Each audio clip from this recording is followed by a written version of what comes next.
और चलिए अब एक नजर the untold stories of Modi पर।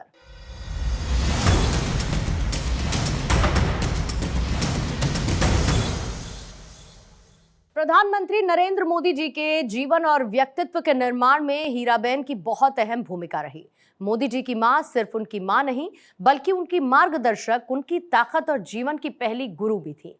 ये कहना है कवि और गीतकार मनोज मुंतशिर का। The untold stories of Modi में ऐसी ही एक अनसुनी कहानी, मनोज मुंतशिर की जुबानी।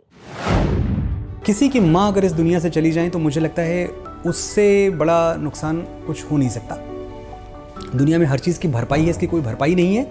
और इस मामले में मोदी जी भी कोई अपवाद नहीं है। जैसे कोई बेटा पूरी तरह से टूट जाता, शैटर हो जाता अपनी माँ को खोने से, मोदी जी भी टूटे, लेकिन उनके टूटने की सीमाएं हैं क्योंकि उनके कंधे पे बहुत जिम्मेदारियां हैं। वो इतना टूटना अफोर्ड नहीं कर सकते।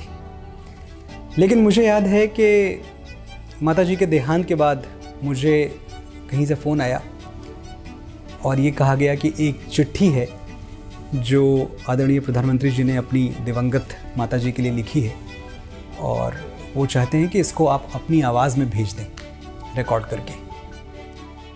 चिट्ठी रिकॉर्ड करने के पहले मेरे मन में ये था कि हाँ ठीक है, उन्होंने अपनी व्यक्तिगत भावनाएं लिखी होंगी और व्यक्तिगत ही होंगी वो, मैं पढ़ दूंगा, रिकॉर्ड ही तो करना है। मुझे आज तक याद है जब मैं वो चिट्ठी रिकॉर्ड कर रहा था, 17 पन्नों की चिट्ठी थी वो, तो अगर आप एक पन्ने को 2 मिनट पकड़ लें तो तकरीबन 34-35 मिनट की वो रिकॉर्डिंग है। मैं 10 बार रोया वो चिट्ठी पढ़ते हुए, 10 बार मेरा गला भराया। आधे घंटे के लिए हमें अपनी रिकॉर्डिंग्स होल्ड करनी पड़ी क्योंकि इतनी भावनात्मक चिट्ठी थी वो, इतनी मार्मिक चिट्ठी थी, इतनी करुणा थी एक शब्द में कि मैं 2 लाइनें या 3 लाइनें एक बार में पढ़ूं, उससे ज़्यादा मुझसे पढ़ा नहीं जा रहा था। हीराबेन जी मेरी माँ नहीं थी, लेकिन जितनी देर मैं वो चिट्ठी रिकॉर्ड कर रहा था उतनी देर मुझे ये लगता रहा कि मैंने अपनी माँ खो दी।